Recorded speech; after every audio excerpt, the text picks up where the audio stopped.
A CEO mocked her assistant's old car in front of the entire board. Next morning, a document on her desk left her trembling in shock. The boardroom of Morgan and Pierce Financial fell silent as Victoria Pierce strutted in, her designer heels clicking against the marble floor. A smug smile played across her face as she took her position at the head of the table. "Before we begin our discussion on company culture," she announced, "I'd like to share some exciting news. My new Mercedes S-Class just arrived this morning. A small $300,000 reminder of what excellence looks like." She paused, letting her words sink in. That's what Morgan and Pierce represents: success, ambition, and most importantly, image. The board members nodded mechanically, their faces carefully neutral. Only David Pierce, Victoria's husband and the company's chief legal officer, allowed himself a slight frown. "Speaking of image," Victoria continued, walking to the floor-to-ceiling windows. "This brings me to our main topic today. Yesterday, we had to let Tom Henderson go after 15 years with the company. Some of you might question this decision, but evolution requires difficult choices. Tom's modest approach no longer fits our culture of excellence." Rebecca Thompson, Victoria's executive assistant, sat quietly in her corner, taking notes. Her silver photo frame caught the morning light, the image of a smiling middle-aged man partially visible to those nearby. "In fact," Victoria said, her voice dripping with manufactured concern, "I noticed something this morning that perfectly illustrates our company's cultural challenges." She gestured toward the parking lot below. "Rebecca, dear, that ancient Honda Civic in space B14. That's yours, isn't it?" Rebecca's fingers tensed around her pen, but her voice remained steady. "Yes, Ms. Pierce. 15 years old, if I'm not mistaken. Dented fender, peeling paint." Victoria turned to the board member, spreading her hands dramatically. "Ladies and gentlemen, this is exactly what I'm talking about. How can we project success to our clients when our own employees show such lack of ambition?" The room grew uncomfortably quiet. David Pierce shifted in his seat, while other board members suddenly found their notebooks fascinating. "I mean, really," Victoria continued, warming to her topic, "what client would trust their millions to a company where even the CEO's assistant drives something that belongs in a junkyard? It shows poor judgment, don't you think? A lack of understanding of our brand?" Rebecca sat perfectly still, her face composed despite the public humiliation.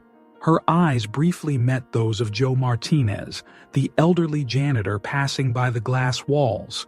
Something in his gentle gaze steadied her. "I work hard, Ms. Pierce," Rebecca replied quietly, her dignity intact. "My car is reliable, and it gets me where I need to go." Victoria laughed, the sound sharp and dismissive. "Oh, sweetie, that's exactly the kind of mediocre thinking we need to eliminate. Good enough is never good enough at Morgan and Pierce." She turned back to the board. "This mentality is precisely why we need a complete culture overhaul." David Pierce cleared his throat. "Perhaps we should focus on our quarterly numbers." No, Victoria cut him off.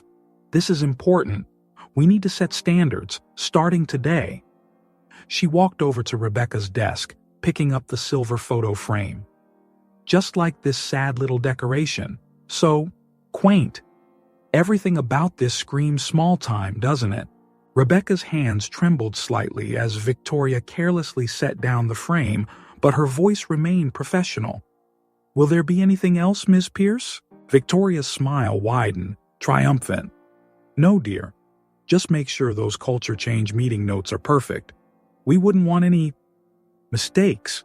As the meeting continued, Rebecca maintained her composure, taking detailed notes, even as whispers and glances darted around the room.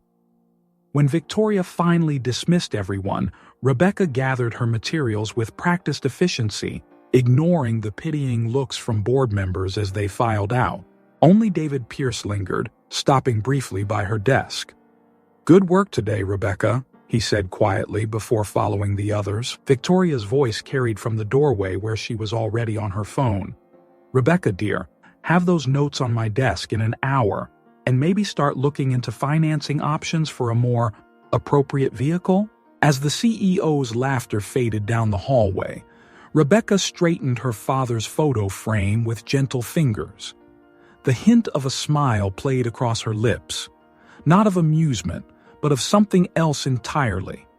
Something that would have made Victoria Pierce very, very nervous had she noticed it. Rebecca pulled into her usual spot in the parking garage that evening. After everyone had left, she finally allowed herself a moment alone. Reaching out, she touched her father's photo on the passenger seat, the same one from her desk. "You were right, Dad," she whispered. "Sometimes the hardest path teaches the best lessons." The memory came flooding back. She was 10, standing in their driveway on a sunny Saturday morning. Her father, James Morgan, was bent over the engine of the same Honda Civic she now drove. "See this engine, Becky?" he'd said, pointing to various parts.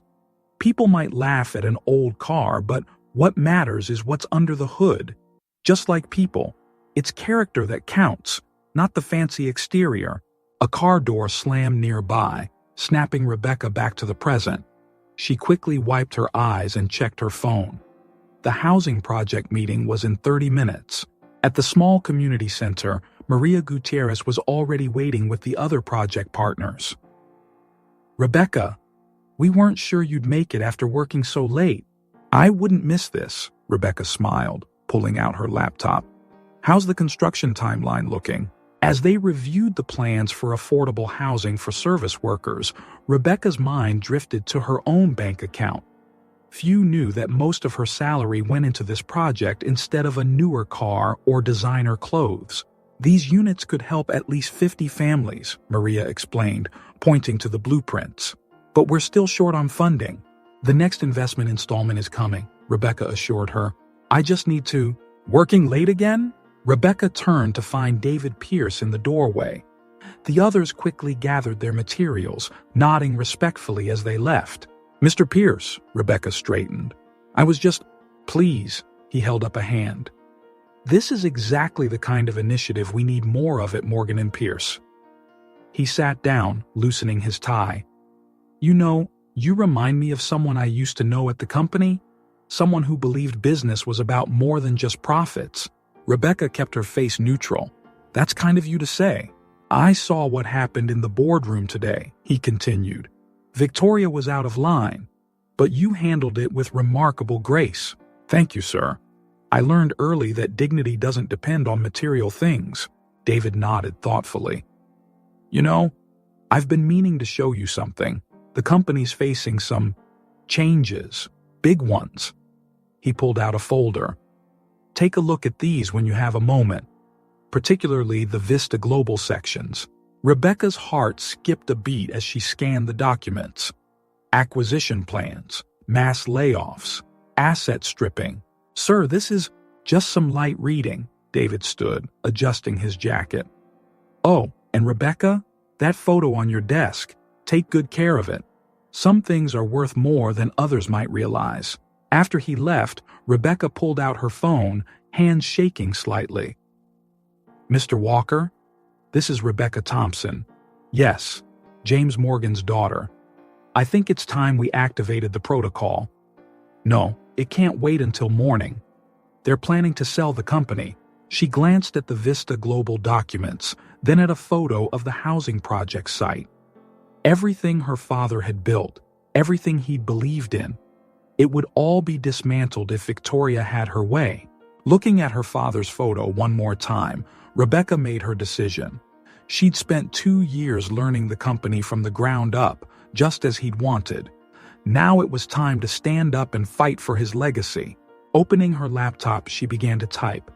"Emergency Protocol Activation Request, Morgan Trust Holdings." The next few hours would change everything. And Victoria Pierce had no idea what was coming. Victoria Pierce sat at her usual corner table at the Boston Executive Club, swirling her wine glass. Across from her, Three Vista Global executives checked their phones impatiently. "Trust me, gentlemen," Victoria smiled.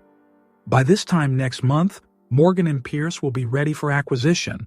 The board won't be an issue." Mark Davidson, Vista's CEO, leaned forward. "Your board approval ratings suggest otherwise, Victoria. We're hearing whispers of resistance. Nothing I can't handle. The culture change initiative is already eliminating problematic elements." She set down her glass. "Just yesterday, I removed a senior analyst who was asking too many questions." "Tom Henderson?" Davidson raised an eyebrow. 15 years of experience, wasn't it? "Dinosaurs don't survive evolution," Victoria shrugged. "Speaking of which, let's discuss the real numbers." Unknown to them, David Pierce stood in the adjacent room, his phone recording every word through the thin wall. "Phase 1, Victoria continued, will involve closing the smaller branches. That's 2,000 employees gone in the first month. And Phase 2? Relocating headquarters, selling the old building, and restructuring the remaining workforce. Another 3,000 cuts." David's jaw tightened as he listened to his wife systematically dismantle his father's company. "The pension fund?" Davidson asked. Victoria laughed. "Already being moved offshore. The employees won't know what hit them." In that moment, David made his decision. Stepping away, he dialed his private investigator. "Get me everything on Victoria's offshore accounts. Everything." Across town, Rebecca was still at the office, reviewing old company files. A knock at her door revealed Joe Martinez, the janitor. "Miss Thompson? My daughter Maria. She's getting worse. The hospital bills." Rebecca immediately reached for her purse. "How much do you need, Joe?" "I can't take more of your money. You've already helped so many of us." He hesitated. "But there's something you should know. Earlier, I saw Mrs. Pierce's assistant removing files from the archive room. Old ones, from from the company's early days." Rebecca straightened. "Which section?" "Founding documents, share certificates, and..." He lowered his voice. "I noticed the security cameras were off." "Thank you, Joe. And don't worry about Maria. I'll make some calls tonight." After he left, Rebecca checked the archive room. Entire sections were empty. At her desk, she found an anonymous note. "Check the server room access logs." The logs showed an unauthorized entry at 3 a.m. More concerning, someone had deleted the security footage from that time period. Rebecca's phone buzzed. A text from David Pierce. "Meeting at the garage. Level B3. Now." In the dimly lit garage, David handed her a USB drive. "Everything I recorded tonight. Vista Global plans, offshore accounts, layoff strategies. Victoria's selling out your father's legacy for a golden parachute." "My father's legacy?" David's eyes widened slightly. "Figure of speech. But listen, Victoria's planning something big. Those missing files? There's more. Check the share registry from 1995, if you can find it." "Why 1995? "Just a hunch. But be careful. Tom Henderson wasn't fired for poor performance. He found something in those numbers." As they parted ways, neither noticed the security camera in the corner quietly turning to follow their movements, nor the figure watching from the shadows. Back in her office, Rebecca stared at her father's photo. The outline of a document was visible behind it, the same document Victoria had mocked earlier. Carefully removing the back of the frame, she found a key taped inside, with a note in her father's handwriting. "When the time comes, safety deposit box 247, First National." She grabbed her keys. The bank would be closing soon, and she needed answers before Victoria's next move. But first, she had one more call to make. "Mr. Walker, about that protocol, we need to move faster. They're destroying evidence." She paused, listening. "No, sir. This isn't about revenge. It's about protecting everything my father built. Everything he believed in." As she hung up, her computer chimed. The server room logs were being deleted in real time. Whatever Victoria was hiding, she was getting sloppy in her haste to cover her tracks. And sloppy meant vulnerable. Rebecca smiled. Sometimes the best advantage was being underestimated. Victoria saw a modest car and a simple photo frame. She never bothered to look deeper. That would be her biggest mistake. Rebecca stood in front of her father's grave, the evening wind rustling through the trees. The granite headstone read simply, "James Morgan, beloved father, visionary leader. I need your guidance now more than ever, Dad," she whispered, placing her hand on the cold stone. The memory hit her with unexpected force. She was 16, sitting in her father's study. He was explaining the difference between profit and purpose. "Money's easy to make, Becky," he'd said, pointing to the company's first ethical investment policy. "But a legacy? That's built on how many lives you improve, not how many dollars you collect." "But Wall Street says," she'd started. "Wall Street forgets that companies are built by people, not numbers." He'd leaned forward, his eyes intense. "Promise me something. If you ever take over Morgan & Pierce, remember, every decision affects real families, real lives." A twig snapped nearby, bringing Rebecca back to the present. She scanned the darkness between the tombstones, but saw only shadows. Her phone buzzed. James Walker, her father's lawyer, was waiting at his office. 20 minutes later, she sat across from Walker in his downtown office. "Your father knew this day might come," Walker said, opening a safe behind his desk. "The succession protocol isn't just about shares. It's about protecting his vision." He placed a thick folder on the desk. "Victoria's been systematically destroying company records, but your father kept duplicates. Everything's here: original ownership documents, board minutes, ethical investment guidelines. Why didn't we use these when she started changing company policies? Your father's instructions were specific. You needed to learn the business from the ground up. No shortcuts." Walker pulled out another document. "But now, with the Vista Global threat, it's time." Rebecca scanned the papers, her eyes widening. "These offshore accounts. Victoria's been planning this for years. There's more. Tom Henderson reached out yesterday." Walker handed her a thumb drive.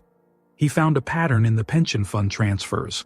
Small amounts, shifted gradually, nearly untraceable. "Unless you knew what to look for," Rebecca finished. "Is Tom safe? In hiding?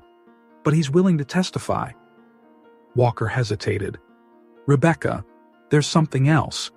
An older employee came forward. "Frank Miller, from accounting. He worked with your father for 20 years. What did he say? He has stories about how your father built the company.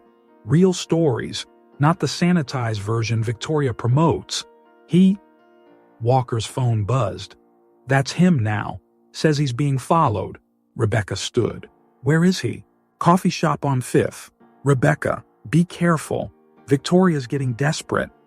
Desperate people make mistakes, but they're also dangerous." As she drove to the coffee shop, Rebecca noticed a black SUV following her. 3 blocks, 4 blocks. Definitely not a coincidence. Her phone rang. Unknown number. "Hello? Miss Thompson." A distorted voice. "A friendly warning. Some questions are better left unasked. Some files better left unopened." "Who is this?" "Let's just say, your father had enemies. Victoria Pierce isn't the only one who wants Morgan & Pierce's legacy buried." The line went dead. At the coffee shop, Frank Miller sat in a corner booth, hands wrapped around a cold coffee.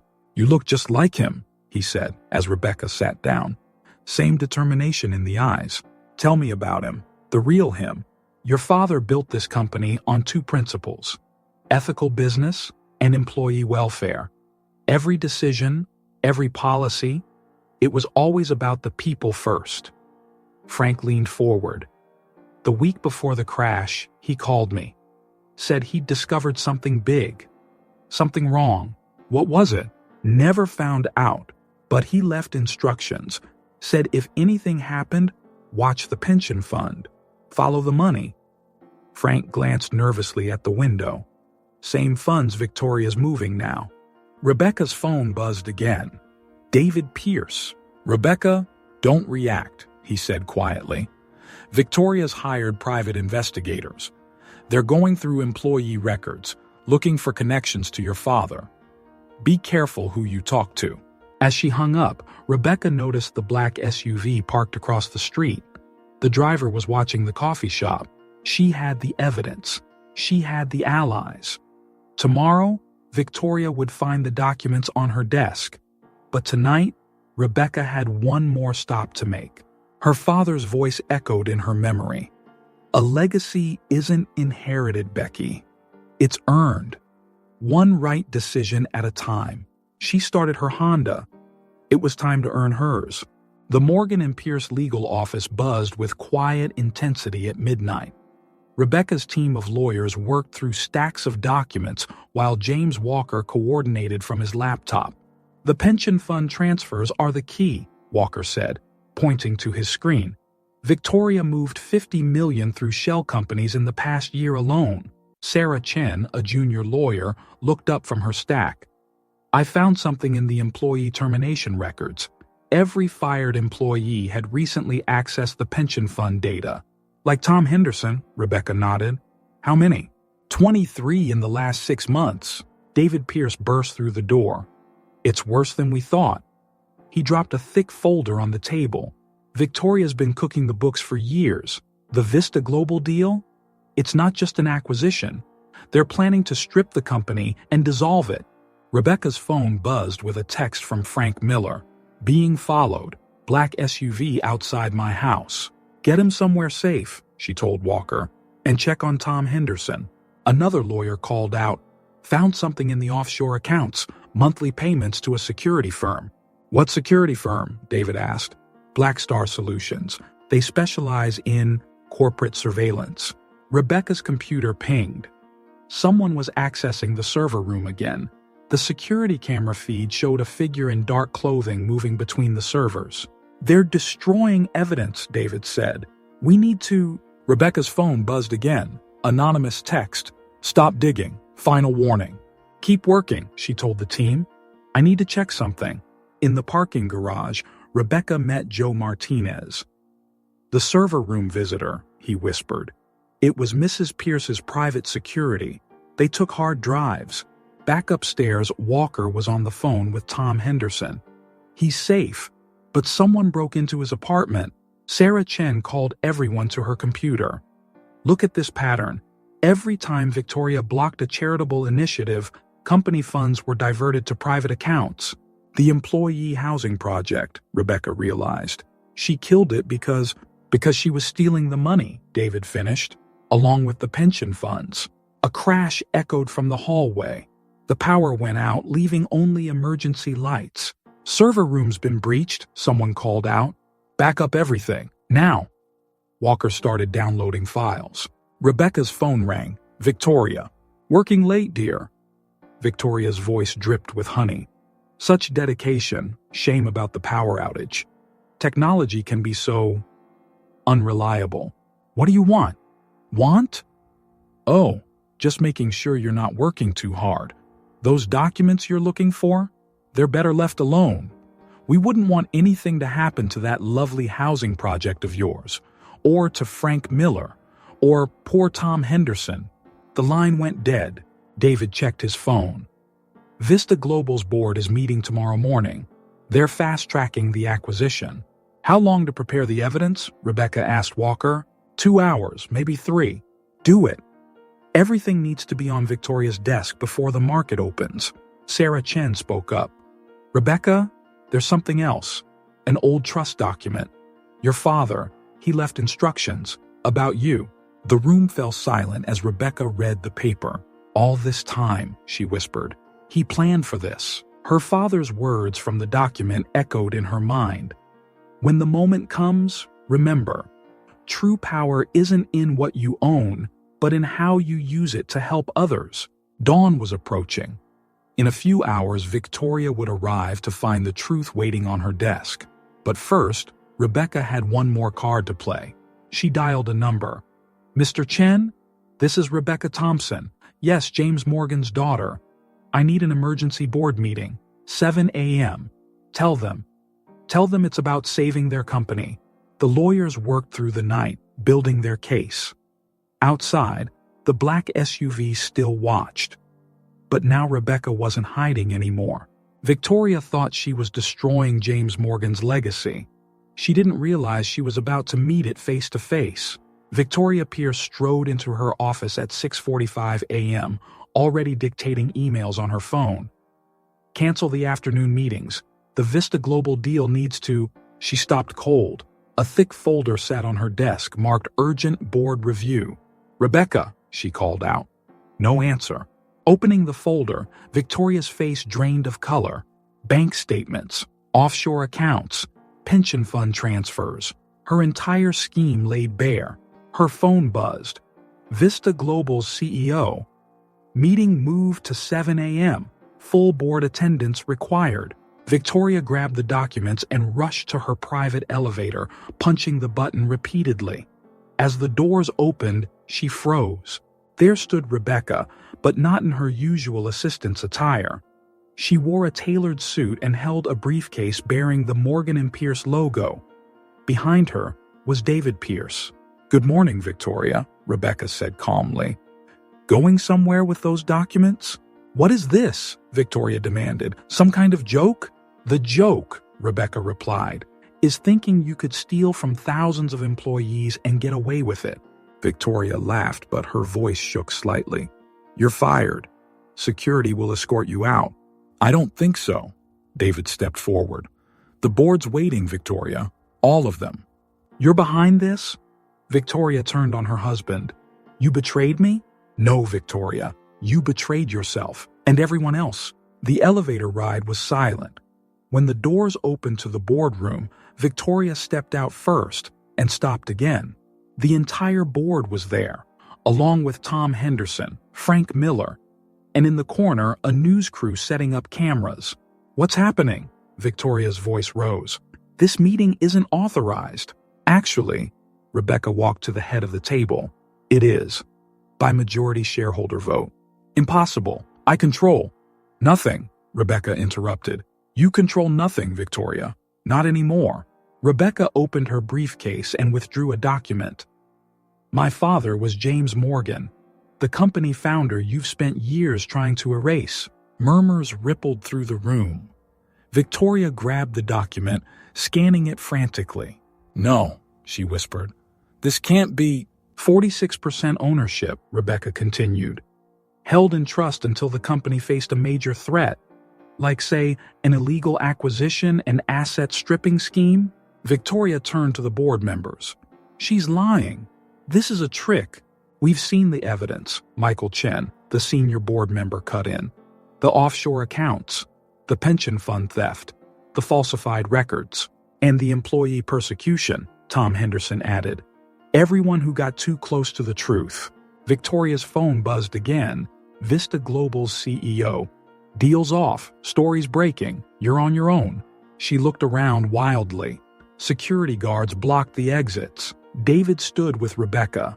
The news crew's camera light blinked red. "This isn't over," Victoria snarled. "You have no idea what you're doing." "Actually," Rebecca picked up her father's photo from the briefcase. "I know exactly what I'm doing. I'm protecting my father's legacy. The real one, not your counterfeit version." "The vote's starting," Michael Chen announced. "Motion to remove Victoria Pierce as CEO, effective immediately." "You can't," Victoria started. "Watch me." Rebecca's voice was steel. "You mocked my car yesterday, Victoria, called it a sign of poor judgment. But here's what you never understood. It's not what you drive that matters. It's where you're going and who you're helping along the way." The board members raised their hands one by one. "Motion carries," Chen declared. "Victoria Pierce is hereby removed as CEO of Morgan & Pierce Financial." As security approached Victoria, Rebecca spoke one last time. "Oh, and Victoria? The FBI is waiting downstairs. Those pension fund transfers? They'd like to discuss them with you." Victoria's face contorted. "You planned this, all of it. The humble assistant act, the old car. You played me." "No," Rebecca replied. "You played yourself. I just showed everyone who you really are." The morning sun streamed through the windows as Victoria was let out. The same windows she'd stood at yesterday, mocking Rebecca's car. The view, Rebecca decided, was much better from this side of the table. The boardroom buzzed with tension as Rebecca took her position at the head of the table.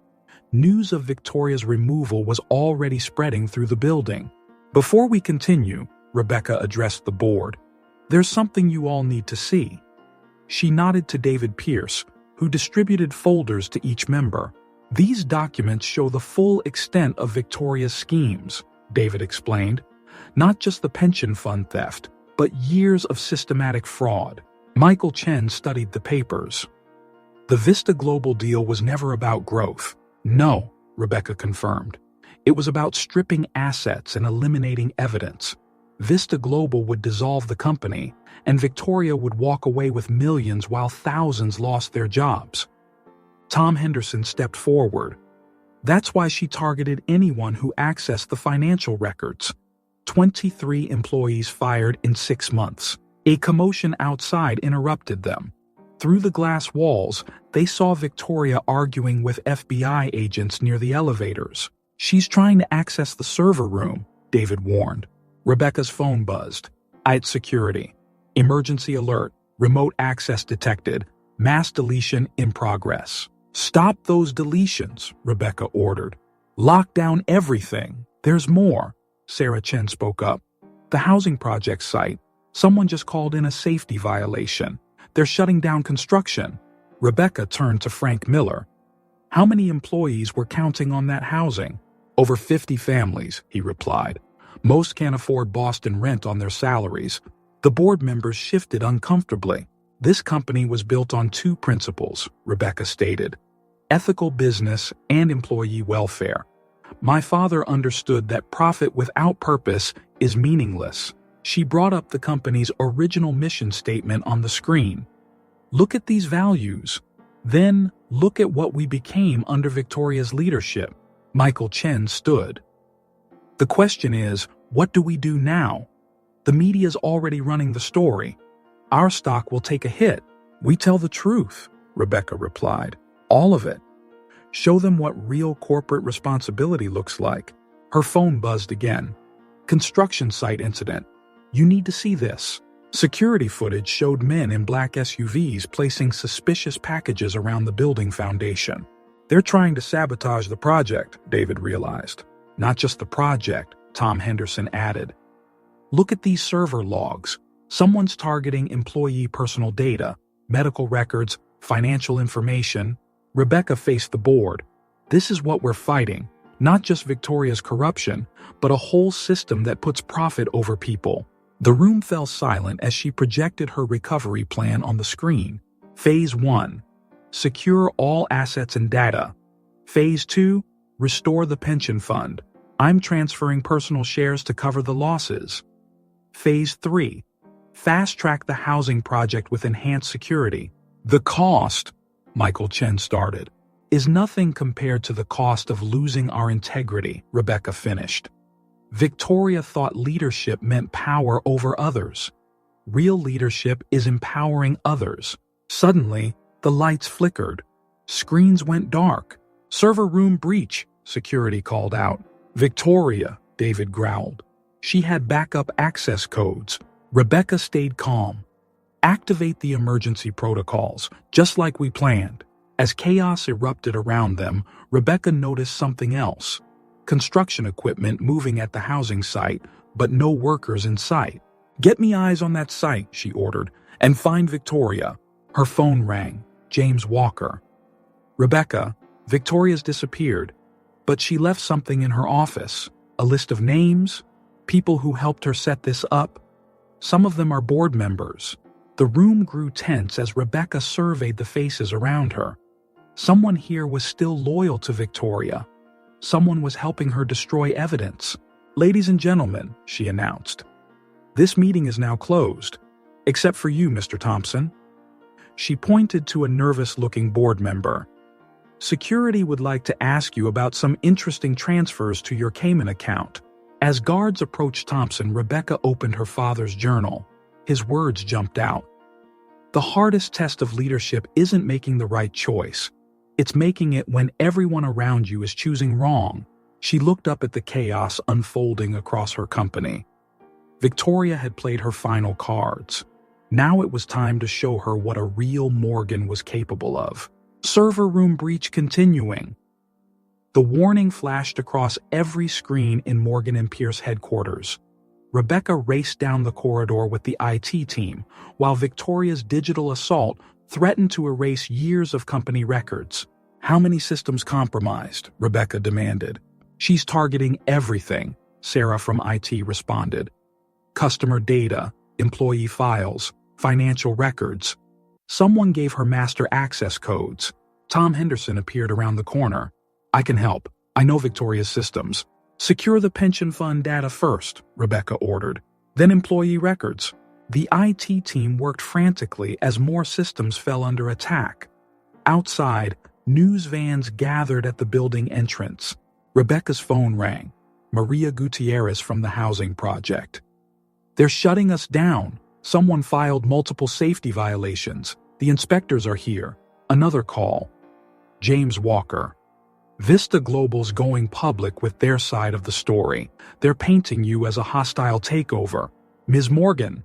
A security guard rushed in. Emergency in the lobby. Employees are gathering. They're seeing news reports about their pensions. Rebecca straightened. Call an emergency employee meeting. Auditorium. 20 minutes. But the systems, 20 minutes. Get everyone. In the server room, Tom Henderson worked with the IT team, fighting Victoria's digital assault. She's using a distributed attack, multiple access points. There, Sarah pointed to her screen. The attacks are coming from inside the building. Rebecca's phone buzzed again. Unknown number. Impressed yet? Victoria's voice. You may have the boardroom, but I still have friends. Powerful friends. Ask yourself, how much are you willing to lose? You're the one who's lost everything, Rebecca replied. Have I? Check your company's stock price. Check the media headlines. Check that precious housing project you care so much about. The line went dead.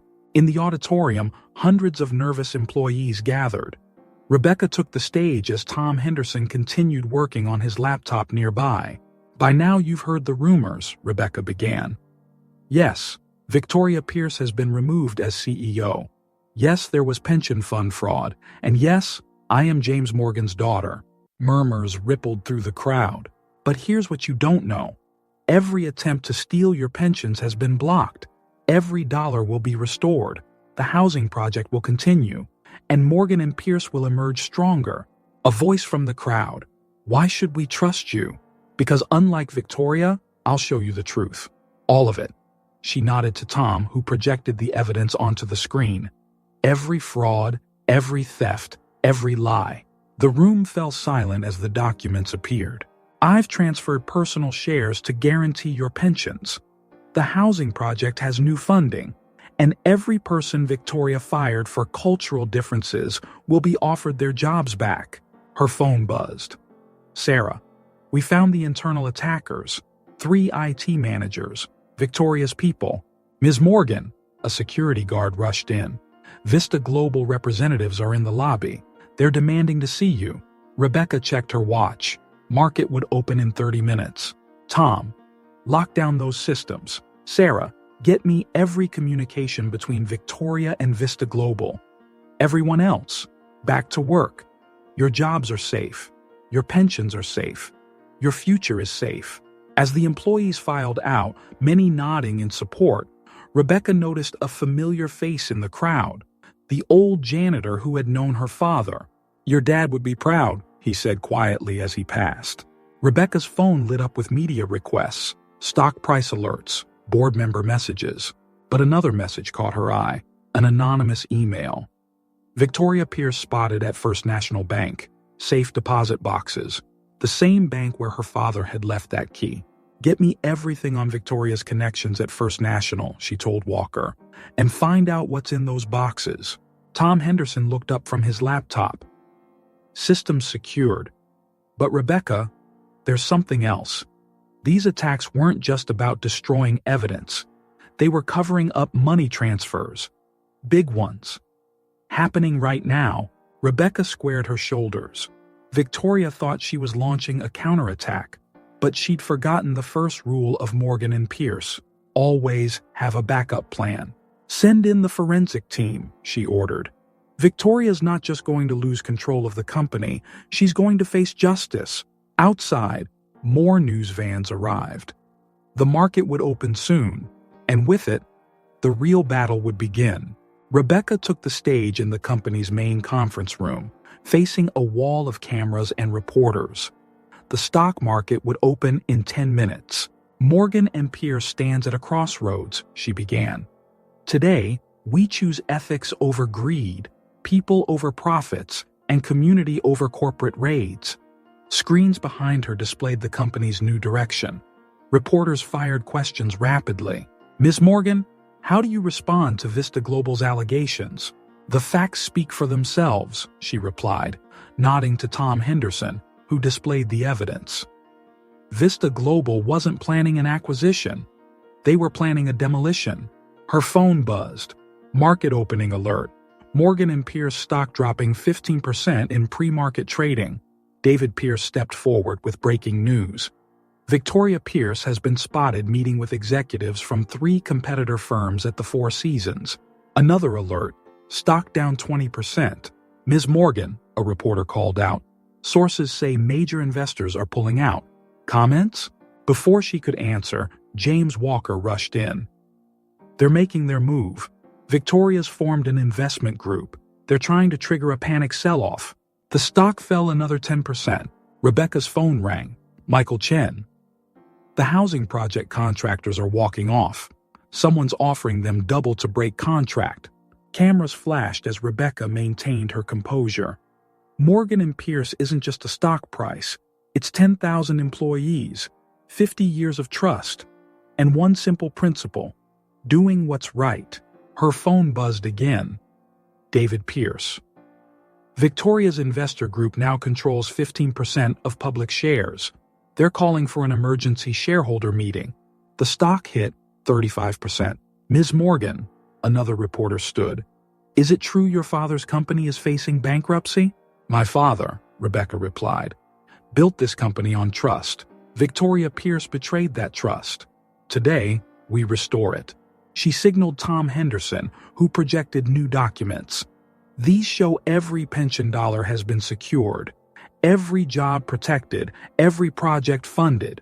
The stock fell again, 40%. Sarah from IT burst in. They're attacking client accounts now, trying to trigger mass withdrawals. Rebecca faced the cameras. To our clients, your money is safe.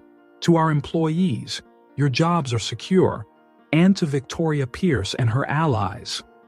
She paused, allowing herself a small smile. Check your own stock prices. Gasps filled the room as new numbers appeared on screen.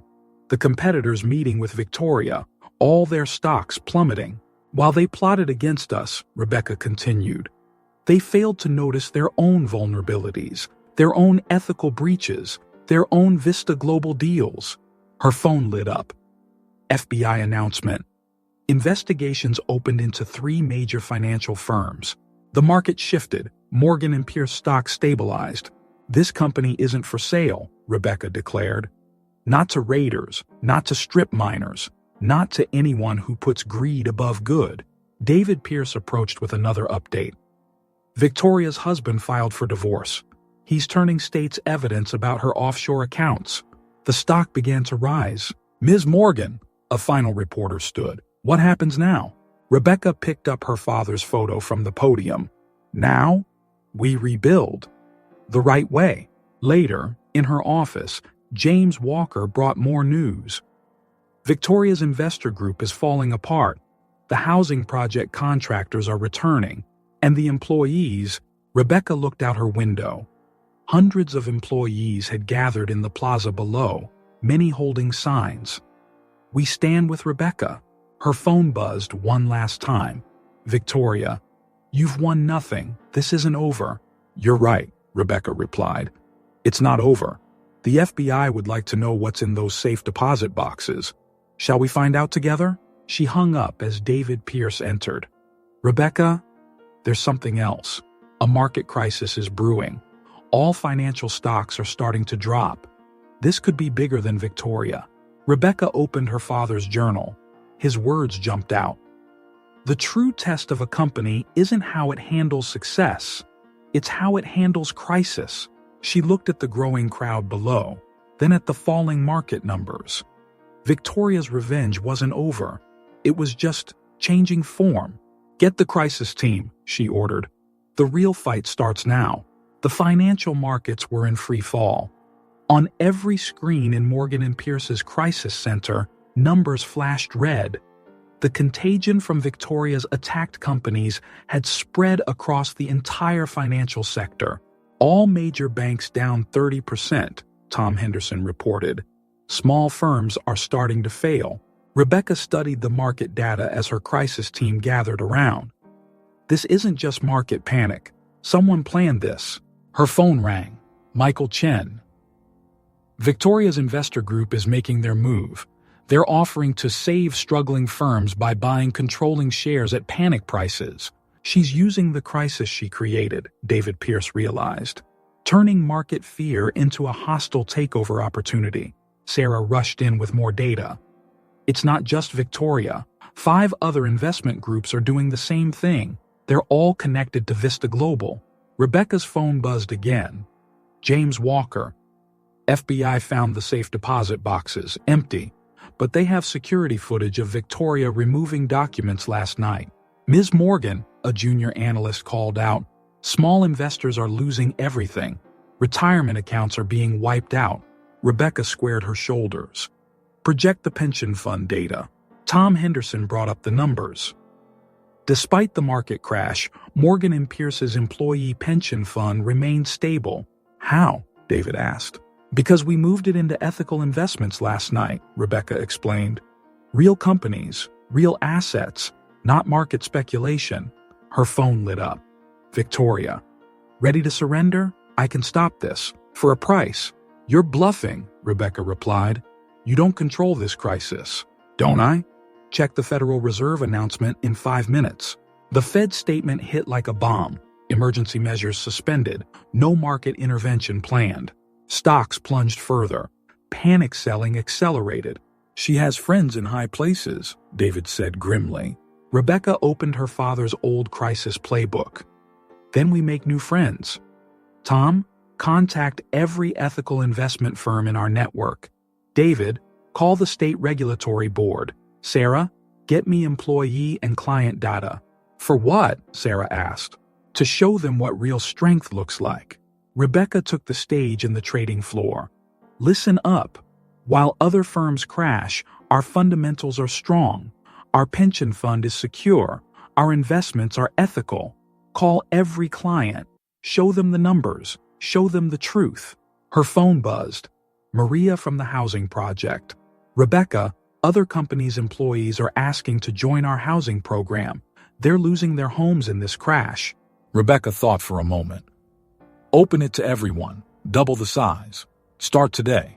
The cost, David started, is nothing compared to the cost of doing nothing, Rebecca cut him off. Victoria wants to use this crisis to destroy. We'll use it to build. New alerts flashed. Morgan & Pierce stock stabilizing while others fell. Clients staying. New accounts opening. Ms. Morgan, Tom called out. Look at this trading pattern. Victoria's group isn't just buying companies. They're shorting their own positions. They're betting on failure, Rebecca realized. Their failure. Our failure.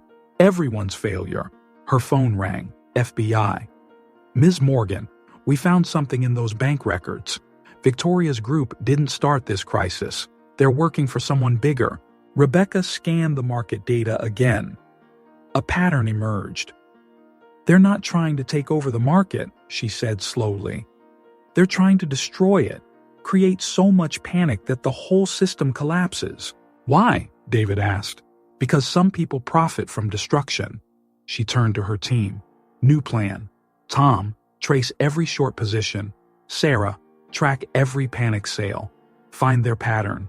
Her phone lit up again. Victoria, last chance. Sell now or lose everything.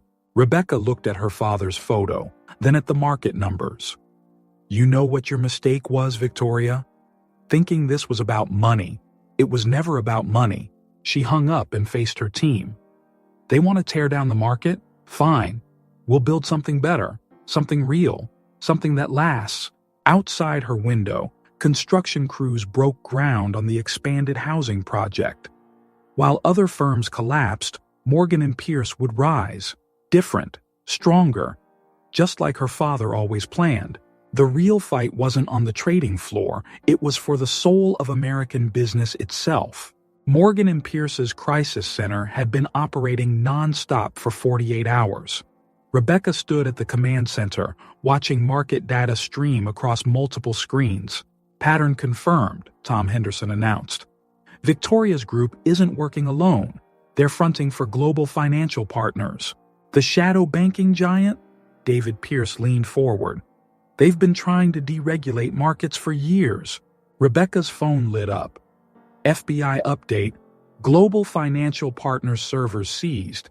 Evidence of market manipulation found. Ms. Morgan, Sarah called out, look at this trading data. They've been shorting their own positions, betting billions on market failure.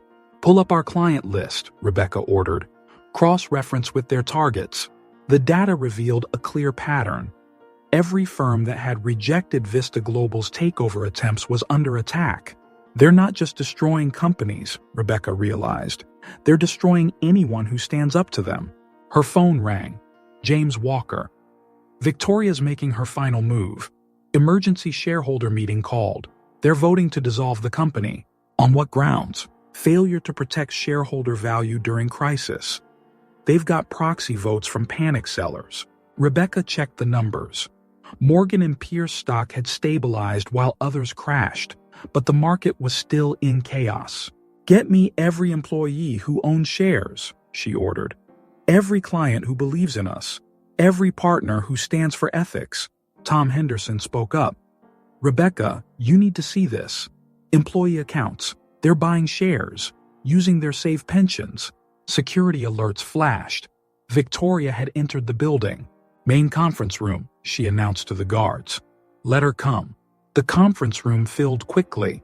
Victoria strutted in with her remaining allies. Still playing CEO? Victoria smirked. The vote's already decided.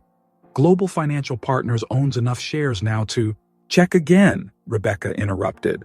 The main screen displayed updated share numbers. Victoria's face fell. Impossible. Where did these votes come from?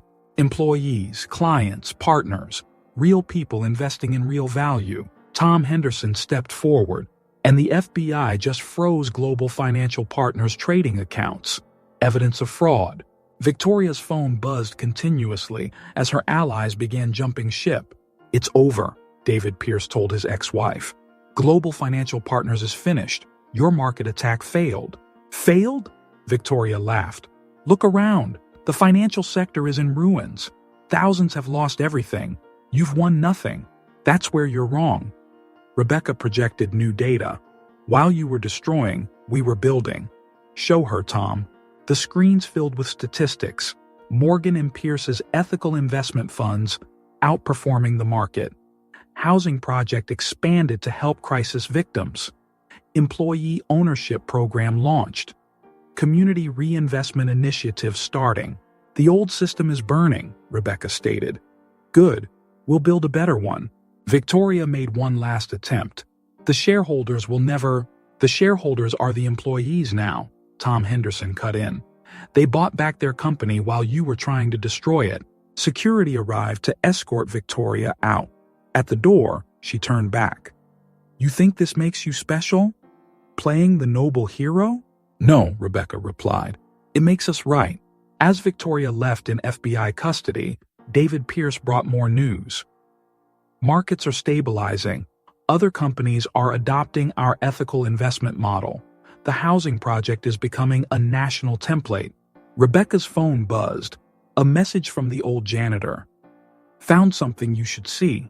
In the basement archives, he handed her a dusty box. Inside was her father's original business plan, written 30 years ago. A company isn't a tool for greed, she read aloud. It's a platform for positive change.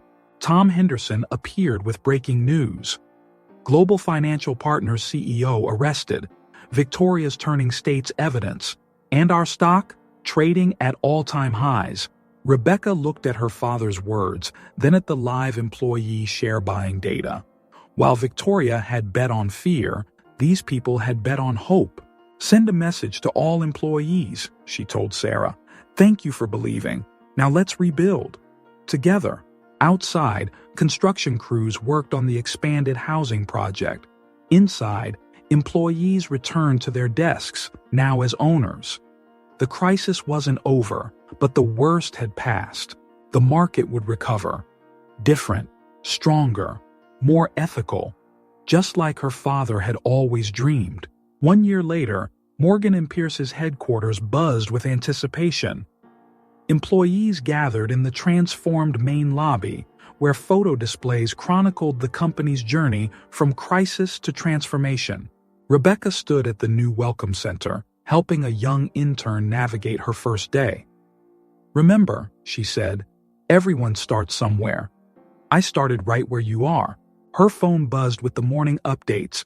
Employee ownership program now at 60%. Housing project fully occupied, with 3 new locations breaking ground. Ethical investment funds outperforming traditional markets by 23%. Ms. Morgan? Sarah approached with an envelope. Found this while digitizing the old archives. It's from your father. The letter was dated 1 week before his death. Dear Becky, if you're reading this, you faced your greatest challenge and stayed true to our values.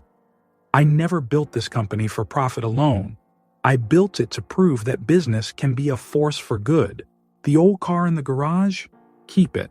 Let it remind you that true value isn't in what we own, but in what we build together. They'll try to change you, tell you that ethics don't pay, that greed is good. Don't believe them. You're my greatest investment, not because you're my daughter, but because you understand what really matters. Love, Dad. Tom Henderson interrupted her thoughts. Rebecca, the new employee orientation is ready, and you should see this. The main screen showed Morgan & Pierce's latest initiative, a nationwide program helping other companies convert to employee ownership. David Pierce entered with more news. Victoria's sentencing was this morning. She made a statement. The statement appeared on screen. I was wrong about everything. Morgan & Pierce didn't just survive the crisis. They showed us a better way. Rebecca's phone lit up with messages. Housing project. Second phase completed early. Ethics training program, adopted by 50 major companies. Community investment fund, exceeding all targets. Employee satisfaction, highest in industry. The old janitor appeared beside her desk. Your father would be proud, not just of what you saved, but what you built. Ms. Morgan? A new employee approached. I sold my car to buy company shares during the crisis. Best decision I ever made. Rebecca smiled. Keep the car. It's not what you drive. It's where you're going. The main atrium filled for the anniversary celebration. Rebecca took the stage, her father's photo beside her. 1 year ago, we faced a choice, she began. Take the easy path of greed or the harder path of ethics. We chose ethics. We chose community. We chose to believe that business can be better. She gestured to the screens showing company achievements. Pension funds, fully secured and growing. Jobs created 3,000 new positions. Housing units, 500 families housed. Employee owners, 10,000 and counting. But our real success isn't in these numbers, she continued. It's in proving that ethics and profit can work together. That community matters more than commodity. That people matter more than percentages. Tom Henderson joined her with breaking news. The SEC had adopted Morgan & Pierce's ethical investment standards as new national guidelines. Rebecca picked up her father's photo. A year ago, someone mocked me for driving an old car, said it showed lack of ambition. Today, that car sits in our lobby as a reminder. True success isn't about what we have. It's about who we help along the way. The crowd stood and applauded. Among them, she recognized faces from the crisis. The employees who bought shares, the families in the housing project, the partners who stood firm. At day's end, Rebecca walked to her car, the same Honda Civic. David Pierce caught up with her. "You could buy any car now," he smiled. "I could," she agreed. "But some things are worth more than money." Her phone showed one final message from Victoria's prison email. "You didn't just beat me. You showed me a better way. Thank you." Rebecca drove home past the housing project, where families gathered in the community garden, past the employee parking lot, full of people who now owned their company, past the construction site of the next community initiative. Her father's words echoed, "Business can be a force for good." She smiled. It already was. The American dream wasn't dead. It had just evolved, from greed to good, from profit to purpose, from me to we. And it all started with an old car and a daughter's promise to her father.